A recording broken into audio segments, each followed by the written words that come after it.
ரீசெண்டாக டிஎம்ல செக் பண்ணிட்டு இருந்தேன்.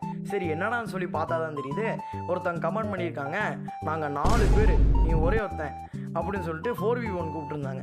என்னடா இதுலாம் புதுசாக இருக்குன்னு பார்த்தா டான்ஸ் சேலஞ்ச் வேறு கேட்டிருந்தாங்க. இதில் என்ன சொல்லியிருந்தாங்கன்னா, நீ வந்து இதில் எங்கள் கூட ஒரு மேட்ச் தோற்றுருந்தா கூட நீ அவுட்டு தான், நீ டான்ஸ் ஆடி ஆகணும்னு சொன்னாங்க. சரின்னு சொல்லிட்டு சேலஞ்ச் அக்செப்ட் பண்ணிட்டேன். இதெல்லாம் புதுசாக இருக்குது அப்படின்னு சொல்லிட்டு அப்புறமேல் ஃபஸ்ட்டு மேட்ச் போனேன்.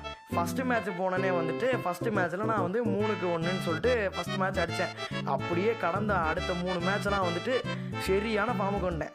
ஒருத்தர் வந்து 3-0, இன்னொருத்தர் வந்து 5-0, அப்படியே கடைசி மேட்ச் போகுது. கடைசி மேட்ச்சில் என்ன பண்ணாருன்னா ஃபஸ்ட்டு கோலே வந்து அவங்க அடிச்சிட்டாங்க. ஆனால் எனக்கு ஒரே ஷாக்கு, தோத்துக்கிது போயிடுவோமோடா அப்படின்னு சொல்லிட்டு. அதுக்கப்புறம் சொல்லிட்டு நானும் அப்படியே ஒரு கம்பேக் கொடுத்து ஒரு 3 கோல் அப்படியே லைன் அடிச்சாச்சு. அதுக்கப்புறம் அந்த மேட்ச்சும் முடிஞ்சிச்சு.